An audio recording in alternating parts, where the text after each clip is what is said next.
So the unemployment rate for the month of the end of I'm sorry, let me rephrase that. So the unemployment rate for the end of April for that month and overall came out. And I'm getting numbers of 14.7%. And now, according to Forbes magazine, and again, any content I mention in this video is not mine. I'm not the owner. The ones that would get credit for this information would be Forbes. So according to Forbes magazine, and any other source would get credit that I use that I would put in the link description box below. So according to Forbes magazine, the unemployment rate went up past 20%. And during the Great Depression, the unemployment rate was about 25% to 30%. So these numbers are not that far from each other.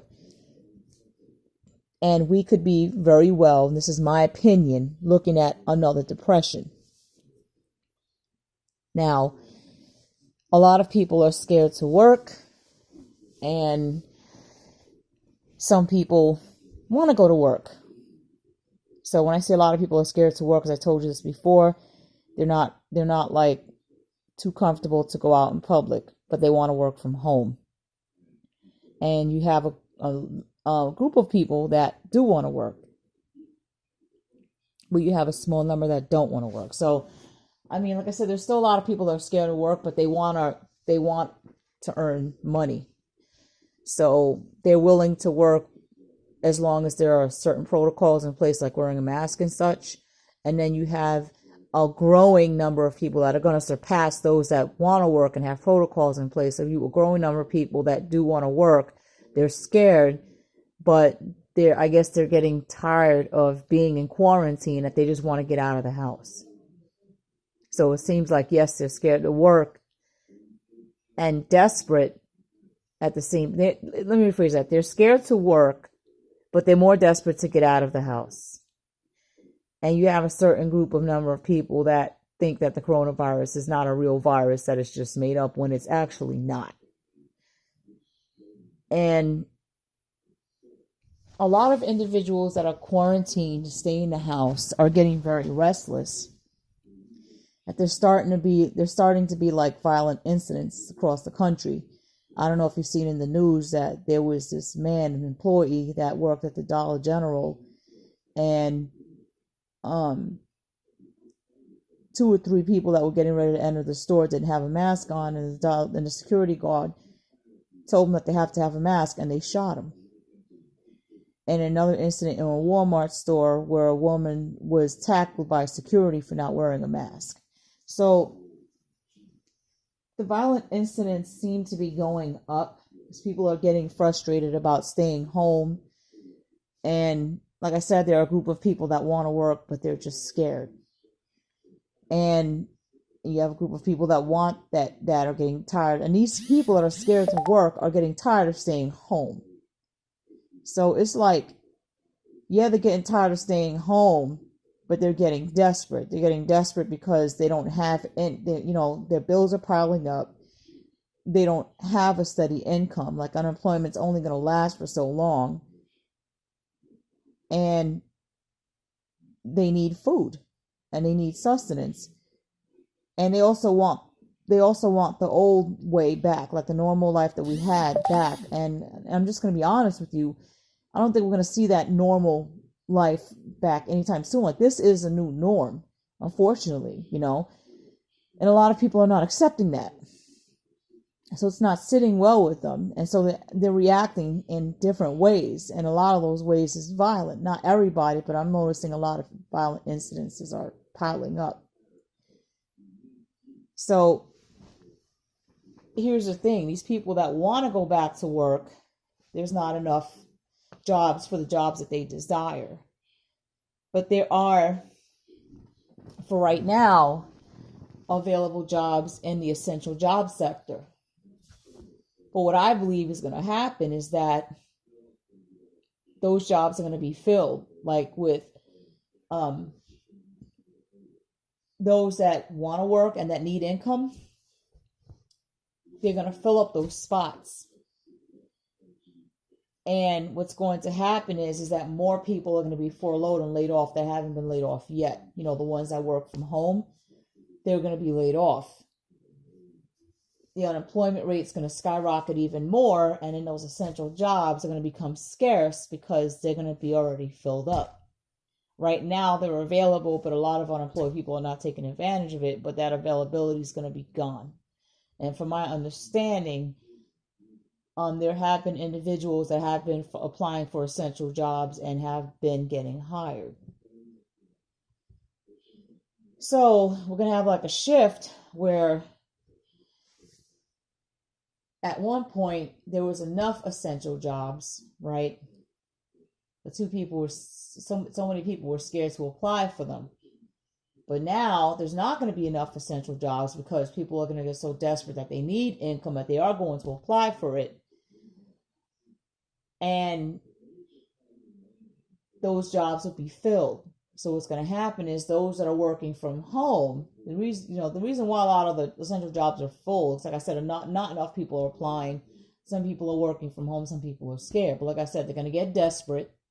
Some reason, yeah, they're going to still be scared, but not as scared to the point that they are desperate that they need work or face ending up in the street, you know what I mean? Or face ending up starving. They're going to apply for these jobs. Those jobs are going to get full. And those that are laid off or those that are working from home are going to continue to get laid off. So you're going to continue to see layoffs. And then by the time you know it, the essential jobs are going to be full. It's going to make the job market even tougher as the unemployment rate skyrockets even more. Now, I don't know if you're unaware that healthcare workers by the thousands are being laid off. Now, what I find strange is that a very good friend of mine that lives down in New York is a registered nurse. I'm not going to name the hospital that she works for or her name for the sake of her privacy. The hospital is located in the Bronx. And she said that at one point the hospital was full. But with a lot of laid off healthcare workers, and because people are being, first of all, with a lot of healthcare workers, she said a lot of healthcare workers are being laid off. There's not enough staff. She said with the influx of patients, the patients are being turned away that are still sick. They're being turned away, being sent home.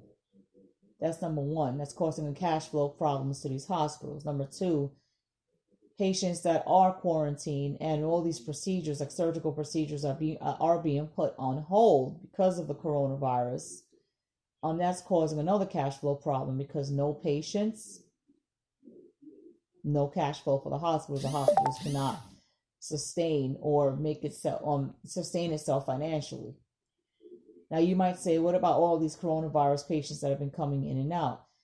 Yes, I understand that, but from what I heard, okay, coronavirus patients' revenue is, yes, they're making some kind of money, but it's not the kind of money you would make, like, let's say if a person had heart surgery or, God forbid, cancer treatments, lucrative type of procedures, that they can really benefit from financially and profitably.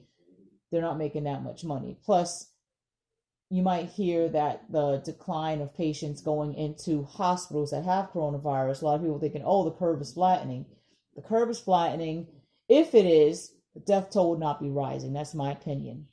And according to my friend, the hospitals are turning away coronavirus patients because they simply don't have enough resources and they don't have enough staff. They're laying off staff because of lack of cash. And lack of cash, the hospital has to try to find ways to cut corners and try to save money. A friend of mine that lives out in California mentioned the same thing. In fact, she was laid off. My friend in New York was temporarily laid off. I have a relative that is a doctor in Connecticut. She's an ER doctor, and believe it or not, she was laid off too.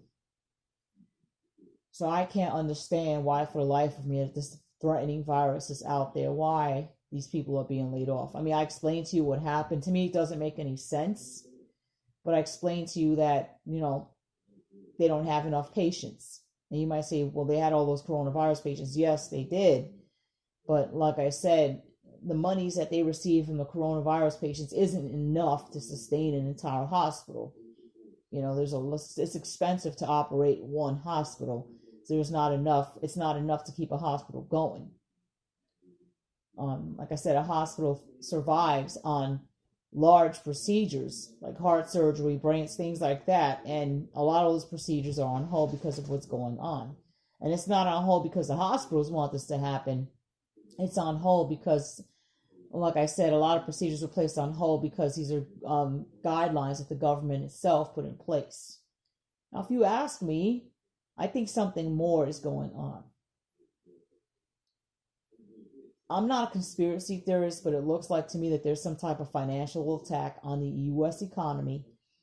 Not only that, there's also some type of attack against the rights of people, because telling people to stay home is violating their civil rights. Now, that constitutionally it is. Am I all for people staying home to keep others safe? Yes, I am. Okay, I believe that everybody should be tested. A vaccine should be put in place before you decide to start reopening up businesses. But to keep the economy going, certain businesses, life-sustaining businesses, should be reopened, which is the essential sector, should be reopened. Like, should stay open. Other businesses aside from that, they should review on a case-by-case basis, like certain life-sustaining, non-essential business. Life-sustaining businesses that they deem non-essential should be open, but on a restricted basis. Not every business should be open. We don't need to open up no tattoo parlor or no liquor store or any of that. That's not essential. Okay, it's just not. I hear that these states are opening up tattoo parlors, liquor stores and all that, and they deem that as essential. It's not essential. And protocols should be put in place, like the 6 feet, the mask, coverings, washing of the hands, while they are working on a successful vaccine and not rushing it. And also, like I said, some type of drug therapy or some type of treatment that will stabilize the virus until they have a vaccine in place. Once they have a drug therapy that treats this thing and stabilizes it, they still shouldn't reopen everything fully. They should just, like I said, do it on a case-by-case basis. The only way that they should reopen is if they have a vaccine in place, in my opinion. And those that have been vaccinated and are immune to this virus should carry documentation. So that way we can get society back to normal as much as possible. That's my opinion. But yeah, this is what I heard about the unemployment rate, and it's in the news. And there are still layoffs happening. My advice to you all is, if you have a savings, say if you just got your stimulus payment and you got your federal refund, set some money aside. If you are getting unemployment, okay, set little by little money aside and just have like a nest egg saved up for emergencies. Have that. And if you have a credit card, like I have a credit card, I have like 3 or 4, but I manage my money very well. Each of them has a 0 balance. If you have a credit card, 1 or 2 or 3 or 4 even, okay, and you are not tempted to max out your credit cards, keep those aside for emergencies as well. Use that as a last resort option. Like if you have to tap into something financially, tap into your savings first before you say, I'm going to use a credit card for this or that. That should be like a last resort option. If you are facing a possible layoff, because I told you some time ago that those that are working at home, their jobs are going to be in jeopardy too, and that's what's happening. People working from home are facing layoffs. Even Google's considering it. Google said that they're going to allow this. They said that they speculate that their employees are going to be made to work from home through 2021. And when they say something like that, to me, that's a red flag. You might say, why, Esmeralda? They're just trying to be careful. Well, it seems to me that Google's headed in a direction that you know, that they could be facing some financial woes, that to avoid facing severe financial woes, they have to cut some corners. Google is not an essential business. So they're going to feel the pain of the economy too. They're already feeling the pain financially. On a side note, I also wanted to tell you of some ways that you could make money, that it can help, bring in some cash. I am setting up my home office because I'm going to do a side hustle. And the side hustle I want to do is Live Ops and Arise. What they are is they are two companies that let you work from home, and you take inbound calls for, it could be any one of their campaigns that they got going on, because you take calls for different companies that they service. So they're an outsourcing firm that companies use when they're running different campaigns. Now, Arise has this opportunity with a company called Road America, and the work is all year round. And you just take calls right from your home, and I think you get paid